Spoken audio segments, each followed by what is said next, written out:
Mais uma vez, bom dia a todos, graça e paz. Vamos estar lendo a palavra de Deus na epístola do apóstolo Paulo aos Gálatas, capítulo 4, versos 1 a 7, para a nossa meditação nesta manhã. Leiamos. Digo, pois, que durante o tempo em que o herdeiro é menor, em nada difere de escravo, posto que é ele senhor de tudo, mas está sob tutores e curadores até ao tempo predeterminado pelo Pai. Assim também nós, quando éramos menores, estávamos servilmente sujeitos aos rudimentos do mundo. Vindo, porém, à plenitude do tempo, Deus enviou seu Filho, nascido de mulher, nascido sob a lei, para resgatar os que estavam sob a lei, a fim de que recebêssemos a adoção de filhos. E porque vós sois filhos, enviou Deus ao nosso coração o Espírito de seu Filho, que clama, Abba, Pai. De sorte que já não és escravo, porém filho, e sendo filho, também herdeiro por Deus. Falemos com Deus nesse momento, pedindo a bênção do Senhor para a meditação da sua palavra. Querido Deus, nós te louvamos, ó Pai. Nós te bendizemos e te adoramos pela graça maravilhosa do Senhor, pela bondade do Senhor, pelo privilégio que nos concede, Senhor, de ver outro dia, Senhor, em nossas vidas. Muito obrigado, Senhor, porque acordamos, porque o Senhor nos susteve. E agora estamos aqui, Senhor, com esta oportunidade especial de poder, ó Pai, meditar na palavra santa do Senhor. Deus, que teu Espírito Santo nos ajude, iluminando nossas mentes, iluminando nossos corações, para que possamos compreender a palavra de Deus e dando-nos também graça, força, Senhor, para que possamos experimentar, ó Deus, as promessas gloriosas da palavra de Deus em nossas vidas e possamos trilhar, Senhor, uma vida, uma caminhada cristã que seja agradável a Ti, Senhor, que glorifique o Teu nome. Nos ajuda em nossas limitações, em nossas fraquezas, fortalece a nossa fé. É o que nós te rogamos no nome santo do Teu Filho, Jesus Cristo. Amém. Amém. Paulo, quando escreve a carta aos Gálatas, ele fora informado que os crentes da Galácia estavam deixando os princípios do Evangelho e estavam sendo seduzidos pelas práticas rudimentares da lei. Havia na igreja da Galácia alguns judeus pretensamente convertidos ao cristianismo, mas que não eram cristãos de verdade, não eram cristãos de fato. E eles queriam que os crentes gentios guardassem a lei de Moisés, inclusive emulando-os a fazer a circuncisão, praticarem a circuncisão, a abstinência de alimentos, a guarda de dias especiais, aquele calendário todo da lei. Queriam impor essas regras aos crentes gentios, e muitos daqueles gentios estavam sendo seduzidos por esse discurso da lei. O grande problema é que quando alguém quer guardar a lei, os princípios da lei, os rudimentos da lei, que são relativos a cerimônias, relativos a abstinências, a guarda de dias, meses e anos, essa pessoa acaba por invalidar o sacrifício de Cristo. Porque, na verdade, o que aquelas pessoas estavam ensinando era que, se eles não se circuncidassem, eles não poderiam ser salvos. Isso gerou uma polêmica tão grande na Galácia, que levou a igreja a fazer o seu primeiro concílio em Jerusalém. Lá em Atos 15, a gente lê sobre este concílio. Chegaram a uma conclusão, então, que os gentios não deviam estar subjugados aos rudimentos da lei, aos ensinamentos da lei que fossem cerimoniais ou a qualquer tipo de abstinência da lei, e somente se guardassem das relações sexuais ilícitas, do sangue e da carne de animal sufocado. No mais, eles estavam livres para viverem a sua fé, totalmente desatrelados de todos aqueles rudimentos da lei, inclusive da circuncisão.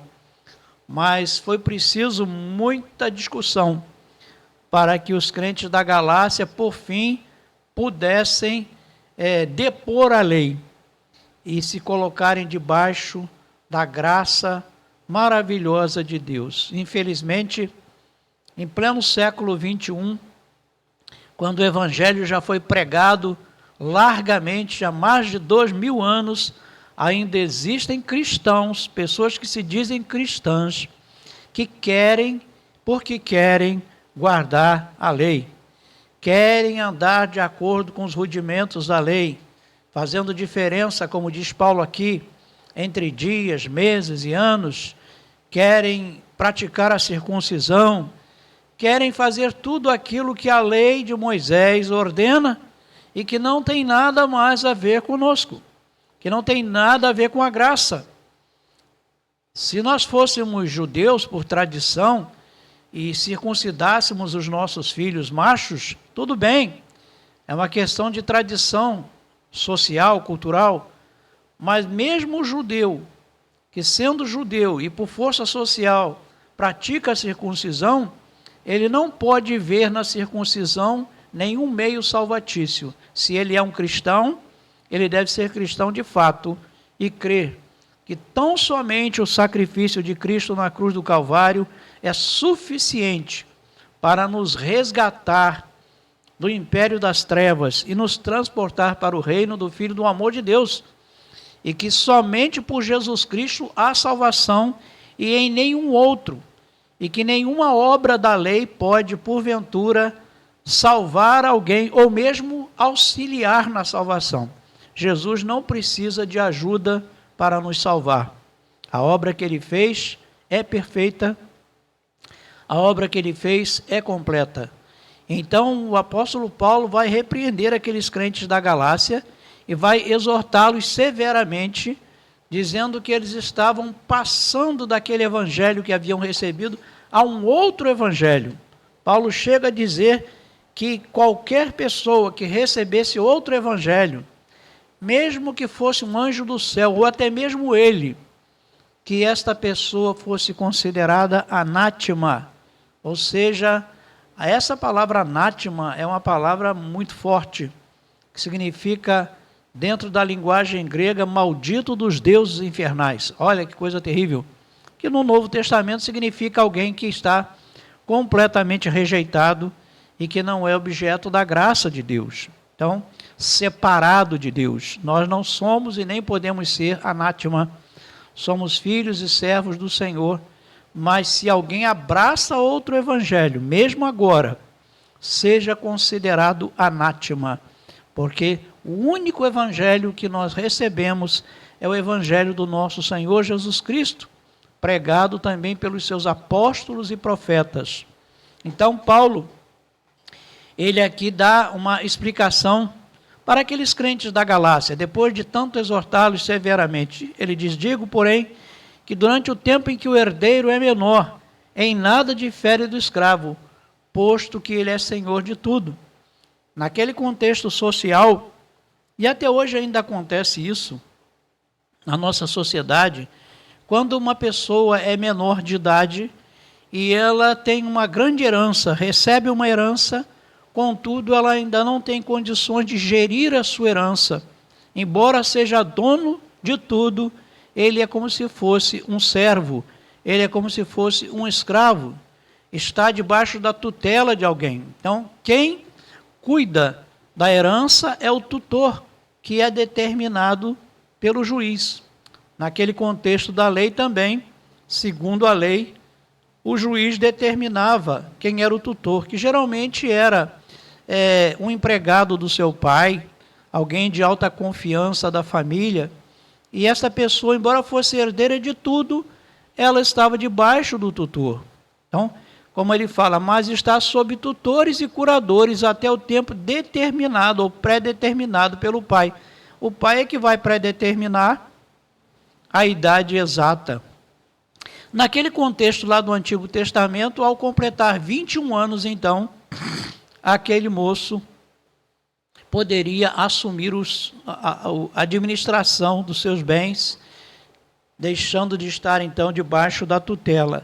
Paulo vai usar essa analogia, essa figura de linguagem, para explicar que quando alguém ainda não conhece a graça de Deus, quando alguém ainda não atingiu a maturidade espiritual de entender a graça de Deus, que esta pessoa ela está subjugada à lei, que ela está debaixo da lei, porque ela ainda não foi liberta pela graça, ela ainda não foi salva pela graça de Deus. Então, é semelhante a um escravo, é semelhante a esse moço que estava tutelado, porque era menor de idade, não podia cuidar dos seus bens, não podia dispor dos seus bens. Então ele fala assim também nós, quando éramos menores. Então, quando é que a gente era menor? Quando a gente não conhecia a graça de Deus. Quando ainda não tínhamos a esperança gloriosa da salvação. Estávamos servilmente sujeitos aos rudimentos do mundo. É assim que acontece quando alguém não conhece a Cristo. Está subjugado por um tutor maligno. E esse tutor maligno é Satanás. Quando a pessoa está no mundo, ela está debaixo do governo das trevas. Por isso que a palavra de Deus fala que Deus nos libertou do império das trevas e nos transportou para o reino do Filho do seu amor. Mas houve um basta de Deus nessa situação. Houve um momento em que Deus enviou o seu Filho ao mundo. E para que Cristo veio ao mundo? Quando Cristo veio ao mundo, ele veio para nos libertar do tacão da lei. Ele veio para nos libertar do poder da lei. Ele veio para nos libertar da tutela da lei e nos colocar sob a graça de Deus. Aí é que nós entendemos quando Cristo fala: se o Filho do Homem vos libertar, verdadeiramente sois livres. Uma vez que alguém está em Cristo, ele não está mais debaixo da lei, ele está debaixo da graça. Ele agora é livre. Ele pode gerir a sua própria vida espiritual sem estar escravizado por sistemas, sem estar escravizado por ordenanças humanas, mas apenas debaixo da graça de Deus, guiado pelo Espírito Santo de Deus. Então, Paulo fala: vindo, pois, a plenitude do tempo. Essa palavra plenitude aqui no grego é plerou, significa completação.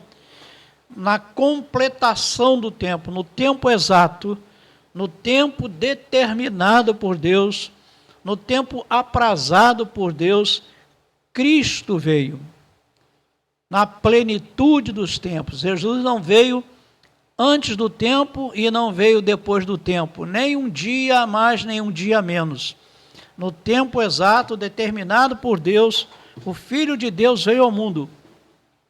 E ele veio ao mundo para nos resgatar das trevas, para nos resgatar do tacão da lei, para nos resgatar das observâncias cerimoniais da lei, de todos aqueles critérios exarados pela lei que não tem nada a ver com o Evangelho. É lógico que Paulo fala que a lei é boa, que o mandamento é santo, justo, puro, bom. Porém, ele fala: eu sou homem carnal, vendido à escravidão do pecado. Logo, qualquer pessoa que queira estar sob a lei, guardar a lei, ele não vai, de forma alguma, divisar as benesses da graça de Deus, porque ele está se esforçando para salvar a si mesmo, quando Cristo já morreu naquela cruz, em nosso lugar, para nos dar a vida eterna, para nos dar a salvação. Então, como alguém pode querer estar sob a lei, podendo estar debaixo da liberdade maravilhosa da graça. O que Deus fez na plenitude dos tempos? Paulo diz, Deus enviou seu Filho. Deus não enviou um anjo, Deus não enviou um profeta, Deus não enviou nenhum santo do Antigo Testamento ressuscitado, mas Deus enviou o seu próprio Filho. Jesus veio ao mundo, encarnou-se, se fez homem, viveu entre os homens, como diz João, tabernaculou entre os homens. Nós vimos a sua glória, glória como do unigênito do Pai. Ele foi tocado pelos homens, foi visto pelos homens, apalpado pelos homens e foi crucificado pelos homens. Mas ele, o Filho de Deus, ele veio ao mundo. E ele veio como qualquer ser humano vem. Ele não veio de forma fantasiosa, ele não veio de forma espectral, ele não veio de forma mágica, não. Nascido de mulher. Jesus nasceu como todo ser humano nasce. Por que isso é importante? É importante porque alguns lá atrás na história da igreja não acreditavam que Jesus tivesse um corpo físico, que Jesus era um espectro, que Jesus era apenas uma aparência humana, mas que Jesus de fato não era homem. Ora, isso é terrível porque invalida completamente a cruz. Se Jesus não era um homem, um ser de carne e osso, se ele de fato não nasceu de mulher, como todo ser humano nasce, então a cruz é um grande embuste, a cruz é uma grande mentira. Não houve derramamento de sangue, e a palavra de Deus fala que sem derramamento de sangue não há remissão de pecados. Então, a cruz seria uma mentira e nós estaríamos totalmente perdidos acreditando numa mentira. Mas Paulo afirma expressamente que Jesus nasceu de mulher, ou seja, ele teve que nascer como todo ser humano nasce.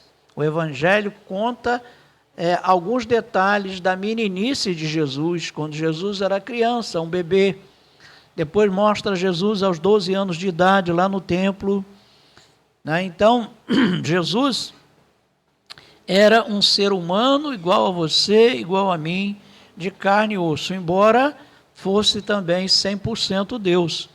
A figura de Jesus, teologicamente falando, é uma figura teantrópica, o que implica dizer que Jesus é 100% homem e é 100% Deus. Ele é o Deus homem, o Deus que se fez homem, veio na plenitude dos tempos, nascido de mulher, e aí Paulo ainda acrescenta, nascido sob a lei. Jesus, ele nasceu ainda na vigência da lei. Jesus, ele teve que observar a lei, porque ele era um judeu que nasceu sob a lei.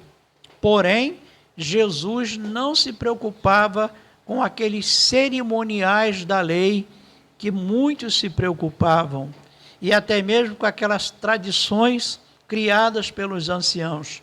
Jesus, ele várias vezes vai dizer assim: ouviste o que foi dito dos antigos, eu, porém, vos digo. Jesus encontra a graça na lei. Jesus interpreta a lei à luz da graça. E o evangelho que Jesus prega é o evangelho do reino de Deus e é o evangelho da graça de Deus. Jesus não prega a lei, Jesus prega a graça. Mas ele diz: eu não vim revogar a lei, eu vim cumprir a lei. Jesus cumpriu a lei por nós, para que nós pudéssemos ser libertos da lei. Ele teve que cumprir a lei para que pudesse nós ficarmos livres de cumprir a lei. Ele o fez em nosso lugar. Por isso eu não tenho que cumprir a lei. Por isso eu não tenho que me circuncidar. Por isso eu não tenho que me abster de alimentos que Deus fez, que, como diz a palavra de Deus, Jesus fala, recebidos com ações de graça, nada é recusável. Então, Jesus fala que o que entra não contamina, mas sim o que sai da nossa boca é que contamina. Então, queridos, nós estamos debaixo da graça de Deus. O Filho de Deus, ele veio ao mundo. Ele morreu em nosso lugar para nos libertar da lei, a fim de que pudéssemos viver debaixo da graça. E aí, em versículo 5, Paulo vai declarar isso, para resgatar os que estavam sob a lei. Jesus veio resgatar aqueles que estavam debaixo da lei, inclusive os judeus. Agora imagina que Cristo veio resgatá-los da lei, mas eles estavam tão aferrados à lei, estavam tão presos à lei, que rejeitaram o Filho de Deus. Os líderes religiosos, os doutores da lei, os escribas, os fariseus, os saduceus, o sinédrio judaico, aqueles que eram os expertos em escrituras, que conheciam profundamente a lei, os profetas, os salmos, que anunciam a Jesus, que falam de Jesus. Jesus é pregado de Gênesis a Malaquias, é anunciado de Gênesis a Malaquias, mas eles não reconheceram a Cristo, embora Jesus tivesse cumprido tudo quanto estava escrito sobre ele na lei. O evangelista Mateus, principalmente, vai usar várias vezes a expressão como está escrito na lei, como disse o profeta, como diz as Escrituras a respeito do Cristo. Jesus cumpriu tudo quanto estava prescrito sobre ele na lei. Como alguém pode ler o Salmo 22 e não ver Cristo ali? Como alguém pode ler Isaías capítulo 53 e não ver o Cristo ali? Então Jesus, ele está sendo anunciado o tempo todo nas Escrituras, o Messias, o Salvador de Israel. Mas o que João vai dizer lá no Evangelho? Ele veio para o que era seu, mas os seus não o receberam. Mas glória a Deus, porque a segunda parte do versículo diz, mas a todos quanto receberam, deu-lhes o poder de serem feitos filhos de Deus. Que coisa tremenda e maravilhosa, porque os judeus rejeitaram a Cristo, mas a graça de Deus veio sobre os gentios. Paulo mesmo se intitula apóstolo aos gentios, porque ele foi rejeitado também pela sua nação. Ele também foi rejeitado pelo seu povo, embora ele os amasse. Embora Paulo se preocupasse em pregar o evangelho também para os judeus, mas Paulo é um apóstolo aos gentios, enviado por Deus aos gentios para proclamar o evangelho da graça de Deus aos gentios. Então Deus enviou o seu filho, nascido de mulher, nascido sobre, para resgatar os que estavam debaixo da lei, a fim de que recebêssemos a adoção de filhos. Olha, essa palavra adoção é uma palavra grega forense, que significa que quando alguém recebe a Cristo como seu Senhor e Salvador, ele é legalmente recebido por Deus como um filho do reino de Deus. A adoção de filhos, somos adotados pelo Pai no reino. Há dois processos aqui, o processo do novo nascimento, porque se alguém está em Cristo, é nova criação de Deus, é nova criatura, as coisas velhas já passaram, eis que tudo se fez novo, diz o apóstolo Paulo, lá em 2 Coríntios, capítulo 5. Mas, queridos, preste atenção, adoção significa o aspecto legal, forense, quer dizer que nós somos agora, com todos os direitos, filhos de Deus. Assim como Jesus é filho de Deus, nós também somos filhos de Deus, porque fomos gerados em Cristo e recebemos a adoção de filhos.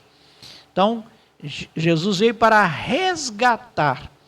A palavra resgate aqui, ela na sua essência significa que um preço foi pago. Nada podia ser resgatado se não fosse pago o preço. Para que um escravo fosse resgatado, teria que se pagar o valor daquele escravo ao seu dono. Nós estávamos escravizados sob a lei, nós estávamos escravizados debaixo do pecado, e Cristo veio e pagou o preço do nosso resgate. Só que o preço que Cristo pagou não foi ouro, não foi prata, não foi nada precioso dessa vida, não foi dinheiro. Cristo deu a sua vida, Ele derramou a sua alma na morte, como diz o profeta Isaías. Ele derramou o seu sangue precioso, carmesim, puro, sem mácula, sem defeito, como diz o apóstolo Pedro, lá na cruz do Calvário. Na verdade, Pedro diz que Jesus derramou o seu sangue antes da fundação do mundo, porque no coração de Deus, isso aconteceu antes da fundação do mundo. Deus vê a sua obra já perfeitamente completa, desde antes da fundação do mundo. Então, para Deus, Cristo já estava morto antes da fundação do mundo, e nós já estávamos redimidos também antes da fundação do mundo. Mas no tempo e na história, fomos alcançados por essa graça. No tempo e na história, o Cristo veio e morreu, derramou o seu sangue precioso por nós, para que nós pudéssemos ter o dom da vida eterna. Então, a fim de que recebêssemos a adoção de filhos, nós somos filhos de Deus. Isso é maravilhoso. Você crê nisso? Você é um filho de Deus, você crê que foi adotado e que você tem plenos direitos de filho? Quando uma pessoa é adotada legalmente, o filho adotado tem o mesmo direito do filho natural. Ele não é menos detentor de direitos do que o filho natural. Ele é herdeiro coigual com o filho natural. Por isso que Paulo vai dizer que nós somos herdeiros de Deus e co-herdeiros com Cristo. Cristo é o filho natural de Deus. Nós somos os filhos adotados de Deus e temos a mesma herança que Jesus tem. Jesus vai repartir a herança conosco, porque o que pertence a Cristo pertence a você. O que pertence a Cristo pertence a nós.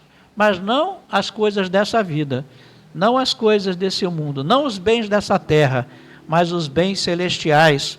Como Paulo vai falar em Efésios, que nós já fomos abençoados com toda a sorte de bênçãos espirituais nas regiões celestiais em Cristo. É em Cristo que somos abençoados com toda a sorte de bênçãos espirituais nas regiões celestiais. E aí Paulo vai dizer assim: e porque sois filhos, então, mais uma vez a reafirmação, porque sois filhos, enviou Deus ao nosso coração o Espírito de seu Filho. Que coisa tremenda e maravilhosa, que coisa tremenda e maravilhosa, porque o Espírito Santo é o selo de Deus na nossa vida. Paulo diz que ele é o penhor da herança divina, que somos nós. Alguém que crê em Cristo como seu único e suficiente Salvador, ele é selado com o Espírito Santo. A palavra selo ali significava aquela marca de propriedade que era colocada no bem. Por exemplo, quando uma pessoa comprava um animal, um boi, ou um jumento, ou um cavalo, ele pegava um ferro em brasa e marcava aquele animal com a sua marca característica. Qualquer pessoa que visse aquele animal sabia que aquele animal era propriedade do seu fulano. Então é assim que Paulo está dizendo, que nós somos selados com o Espírito Santo da promessa. Aquele que está em Cristo já foi selado com o Espírito Santo.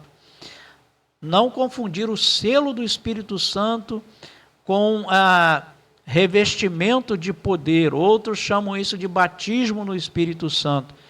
Mais importante que qualquer manifestação carismática que aconteça na nossa vida é o fato de que nos tornamos propriedade de Deus.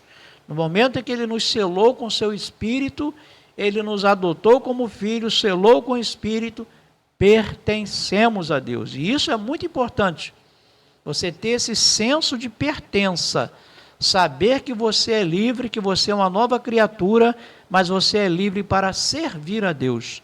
Você é livre para andar de acordo com a palavra santa do Senhor. Não agora como aquele povo lá do Antigo Testamento, querendo guardar dias, meses e anos, abstinência de alimentos, né? Vivendo uma vida ascética ou circuncidando-se, se você é um varão. Não, não é isso que Paulo e nem a palavra de Deus ensina. Nós não estamos mais debaixo da lei, mas debaixo da graça. O Espírito Santo de Deus, ele nos guia a toda a verdade, diz Jesus. E diz assim, e que clama, Abba, Pai. Ninguém pode chamar a Deus de Pai senão pelo Espírito de Deus, senão pelo Espírito de Cristo, senão pelo Espírito Santo. Aqui, quando fala o Espírito de seu Filho, muitos teólogos têm interpretado que se trata do próprio Espírito Santo. O Espírito do Filho, que é também o Espírito do Pai, é o Espírito Santo, a terceira pessoa da Santíssima Trindade. Ele está em nós. Ele nos faz chamar Deus de Pai. Ele nos faz clamar, Abba, Pai. Essa palavra Abba é uma palavra aramaica, não é hebraica, é aramaica. E Abba significa papai. Numa linguagem bem rudimentar da criança. A criança é que chamava o pai de Abba. Então, o que Paulo está querendo dizer? Que se alguém está em Cristo, ele é como uma criancinha de Deus, que pode chamar Deus de Abba, pode chamar Deus de pai, papai, né? Papaizinho, né? Eu conheci uma irmã, ela já está com o Senhor, que ela chamava Deus de paizinho, paizinho querido. Que coisa maravilhosa você ter essa intimidade com Deus. Você poder chamar Deus de Pai, mas isso só foi possível porque Cristo morreu naquela cruz. E é através do sangue de Cristo que fomos resgatados e recebemos a adoção do Filho e o Espírito Santo de Deus que está em nós e que nos faz clamar, Abba, Pai. Então, concluindo o versículo 7, Paulo diz, de sorte que já não és escravo. Veja bem, querido, veja bem, meu irmão, minha irmã, você que está ao alcance da nossa voz, desta rádio, se você está em Cristo, você já não é mais escravo. O escravo é que está sujeito a ordenanças. O escravo é que está sujeito à obediência servil. O escravo é que está debaixo da lei do tutor. O tutor que Paulo está falando aqui é a lei. A lei é apenas um tutor que foi dada a Moisés para mostrar ao ser humano como ele é incompetente. Paulo fala que nenhum homem consegue cumprir a lei, nenhum homem pode obedecer à lei perfeitamente, por isso veio Cristo, para nos libertar da lei. Nós não somos mais escravos, não estamos mais sujeitos à servidão, porém somos o quê? Filhos. O filho é aquele que manda na casa, o filho é aquele que pode administrar os bens que recebeu do seu pai. O filho é alguém que não está mais sob curadores, tutores, ou leis humanas, ou mesmo leis religiosas. Ser cristão é mais do que ser um religioso. Ser cristão não é não fazer isso, não fazer aquilo outro, ou fazer isso, fazer aquilo outro. Ser cristão é simplesmente viver debaixo da graça de Deus, buscando viver em obediência aos ensinamentos do Senhor Jesus. Jesus fala, aquele que me ama fará a minha vontade. Então, quem ama a Cristo busca fazer a vontade de Jesus. E o que é a vontade de Deus, diz o apóstolo Paulo? Essa é a vontade de Deus para vós outros, a vossa santificação. Fazer a vontade de Deus é buscarmos vivermos uma vida nesse mundo que agrade a Deus. Apesar das nossas limitações, apesar das nossas fraquezas, nós devemos nos esforçar para vivermos uma vida que mais nos aproxime do padrão das Escrituras, que mais nos aproxime de Deus. E sendo filho, também herdeiro por Deus. Olha que coisa maravilhosa. Se você é filho, você tem herança, né? Tem gente que fala assim, meu pai morreu, minha mãe morreu, não deixou herança nenhuma. Jesus morreu e ressuscitou e nos deixou uma herança gloriosa. E a herança que Jesus deixou não é dessa vida. A herança que Jesus nos deixou, nós só vamos tomar posse dela quando nós deixarmos esse mundo. Porém, já estamos experimentando um pouco desses bens espirituais e eternos, porque já temos a vida eterna em Cristo Jesus, nosso Senhor. Já somos salvos pela graça de Deus. Então, meu querido, que você, meu irmão, minha irmã, fique ciente de que não deve guardar nenhum preceito da lei, que não se deve deixar enredar por ensinamentos legalistas. Creia no Senhor Jesus Cristo e tão somente nele, e seja livre pela graça de Deus. Receba a Cristo como o único Senhor e Salvador. E o nosso único compromisso é com Jesus. Estamos debaixo da graça de Deus. Se alguém disser para você, você tem que fazer isso, tem que fazer aquilo outro para ser salvo, saia fora, porque esse não procede do Senhor, porque esse ensinamento é demoníaco, porque esse ensinamento não é bíblico, não provém das Escrituras. O que a Bíblia diz é que nós estamos livres da tutela da lei, estamos debaixo da graça e podemos viver, como Paulo fala lá em Romanos, repetindo lá o profeta lá do Antigo Testamento, Ageu 2,7. O justo viverá pela fé, tão somente pela fé, debaixo da graça maravilhosa de Deus. Que Deus te abençoe, que Deus abençoe as nossas vidas, em nome de Jesus, amém.